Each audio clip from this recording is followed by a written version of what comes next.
আগামীকালকে প্রধান উপদেষ্টার সঙ্গে বিএনপির আবারও বৈঠক। যমুনায় বিএনপিকে ডাকা হয়েছে। সেখানে কোনো একটা সিদ্ধান্ত আসতে চলেছে এমনটাই চারিদিকে কানাঘোষা চলছে। হয় বিএনপি জিতবে অথবা সরকার জিতবে, এরকম পরিস্থিতি তৈরি হয়েছে। নাকি মাঝখানে উইন উইন সিচুয়েশনে যাবে? কোনো পক্ষই কি বিন্দুমাত্র ছাড় দিতে চাইবে? বিএনপি যে কোনো মূল্যে বিজয়ী হতে চাইবে, সরকারও যে কোনো মূল্যে চাইবে ডিসেম্বরের 31 তারিখে নির্বাচন যেন না হয়। এরকম একটা পরিস্থিতি, এরকম একটা টানটান উত্তেজনা বিরাজ করছে। যখন এরকম উত্তেজনা বিরাজ করছে তখন চারিদিকে আলোচনা হচ্ছে বিভিন্ন কথা। সেই কথাগুলোর মধ্যে সবথেকে গুরুত্বপূর্ণ কথা হচ্ছে বিএনপির ভারপ্রাপ্ত চেয়ারম্যান তারেক রহমান প্রধান উপদেষ্টা প্রফেসর ইউনূসের সঙ্গে জাপানে থাকা অবস্থাতেই গতকালকে টেলিফোনে প্রায় আধা ঘন্টা কথা বলেছেন, এমন কথাও শোনা যাচ্ছে। কোন কথার বাস্তবতা কি, সেই আলোচনাটা করার চেষ্টা করবো এই ভিডিওতে। থাকবেন পলিটিক্স টিভির নিয়মিত আয়োজনে।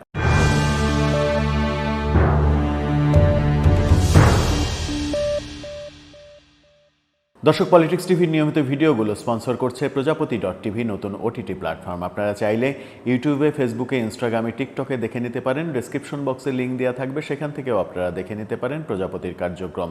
চলে যাচ্ছি মূল ভিডিওতে। বলছিলাম, রাত পোহালেই বিএনপির সঙ্গে প্রধান উপদেষ্টার আবারও বৈঠক। আগামীকালকে বিএনপিকে ডাকা হয়েছে যমুনাতে আবার। প্রধান উপদেষ্টা দেশে ফিরেছেন জাপান সফর শেষে। আজকে বিএনপিকে ডাকা হয়েছে। বিএনপির সঙ্গে বৈঠকে কি হবে, বিশেষ করে বিএনপির সঙ্গে সম্পর্কের অবনতি আরও বেশি চরম হয় যখন প্রধান উপদেষ্টা জাপানে গিয়ে মন্তব্য করেছেন মাত্র একটা দল ডিসেম্বরে নির্বাচন চাইছে। সেই মন্তব্যকে কেন্দ্র করেই আসলে বিএনপি প্রতিবাদে মুখর হয়েছে এবং বিএনপি সহ অন্যান্য রাজনৈতিক দলগুলোও সোচ্চার হয়েছে। তারা বলছেন যে বিএনপি নেতা, আজকেও একজন বিএনপি নেতা বলেছেন যে 52টি রাজনৈতিক দল নির্বাচন চাই। গতকালকে এক বিএনপি নেতা বলেছিলেন যে শতাধিক রাজনৈতিক দল বাংলাদেশের নিবন্ধিত অনিবন্ধিত তারা ডিসেম্বরের মধ্যেই নির্বাচন চায়। এরকম পরিস্থিতি যখন ঘোলাটে হচ্ছে তখন আবারও যমুনাতে তাদেরকে ডাকা হয়েছে। এখন যমুনাতে কি হবে সেটাই হচ্ছে মূল ব্যাপার। যমুনাতে যে কোনো একটা সিদ্ধান্ত কালকে হবে, এটা নিশ্চিত করে বলা যায়। কি সিদ্ধান্ত হবে? হয় নির্বাচনের রোডম্যাপ ঘোষণা করা হবে, ডিসেম্বরের মধ্যে নির্বাচনের রোডম্যাপ ঘোষণা করা হবে, অথবা বিএনপিকে যদি সমঝোতায় না নিতে পারে সরকার, তাহলে প্রফেসর ইউনূস পদত্যাগের সিদ্ধান্ত নিতে পারেন। এই দুটো আলোচনাই সব থেকে বেশি চলছে।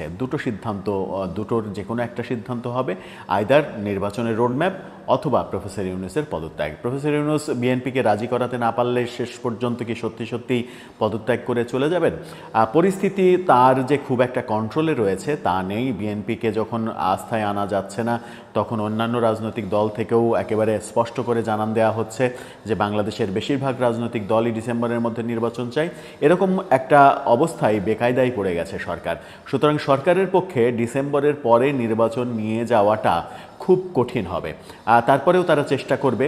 সেই চেষ্টায় ব্যর্থ হলে প্রফেসর ইউনূস পদত্যাগ করতে পারেন, অথবা প্রফেসর ইউনূস যদি মনে করেন যে না, পদত্যাগ কোনো সমাধান নয়, আমি নির্বাচনটা দিয়ে বরং সসম্মানে বিদায় নিই, সেটাই ভালো সিদ্ধান্ত হবে, তাহলে বিএনপির প্রস্তাবে রাজি হবেন। আবার অনেকে বলছেন যে সরকার একদিনের জন্য হলেও বিজয়ী হতে চায়।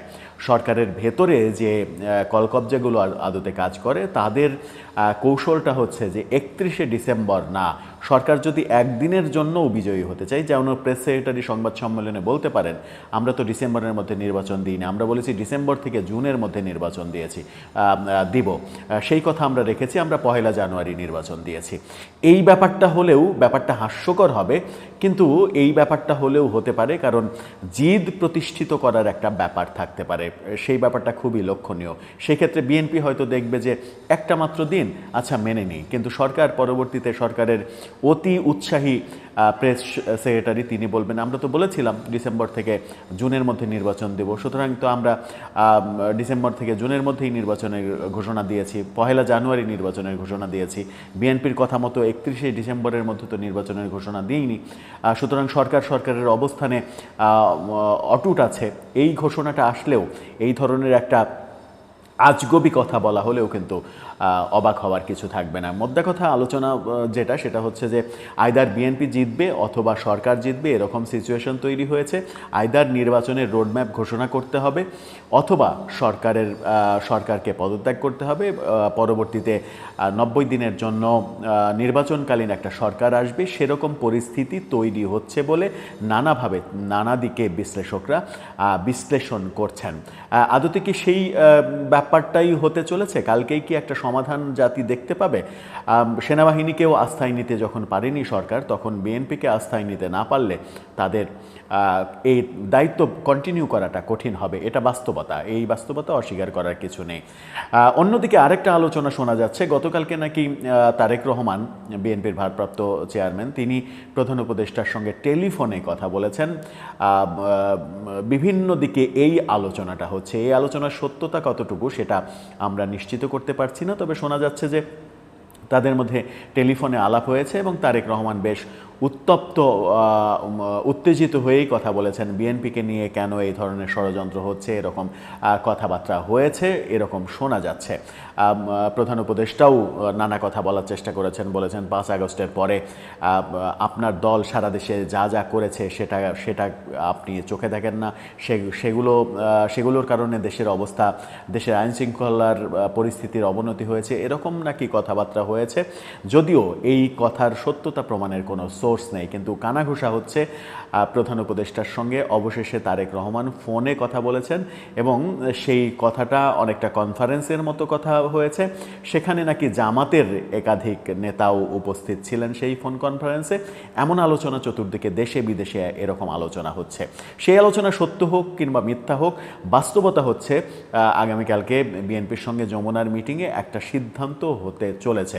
যদি সিদ্ধান্ত না হয় তাহলে পরিস্থিতি ভিন্ন দিকে যেতে পারে। আবার দুদিন আগে আমরা সাংবাদিক খালেদ মহিউদ্দিনকে তার যে ঠিকানার অনুষ্ঠান, সেখানে তাকে নিজেকেই মন্তব্য করতে দেখলাম যে এর আগে 15-16 বছর আওয়ামী লীগের শাসনামলে বিএনপি আন্দোলন করে সরকার পতন করতে পারেনি। তাই বিএনপির মধ্যে এক ধরনের আশঙ্কা রয়েছে, বিএনপি এই মুহূর্তে আন্দোলনে যেতে চাইছে না। তার মূল আশঙ্কার জায়গাটা হচ্ছে যে তারা আন্দোলন করে সরকার পতন করতে পারবে কিনা, এই ভয়টাও তাদের মধ্যে রয়েছে।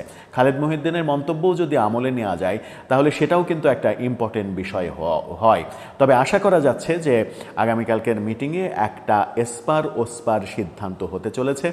হয় নির্বাচনের রোডম্যাপ ঘোষণা হবে অথবা প্রধান উপদেষ্টা হয়তো কাউকে বাগে আনতে না পেরে রাগে দুঃখে অভিমানে পদত্যাগ করার সিদ্ধান্ত আবার ঘোষণা করতে পারেন। কি হতে চলেছে কালকের ব্যাপারটা আসলে ম্যাজিক মোমেন্টের মতো, আসলে অপেক্ষা করার মতো ব্যাপার।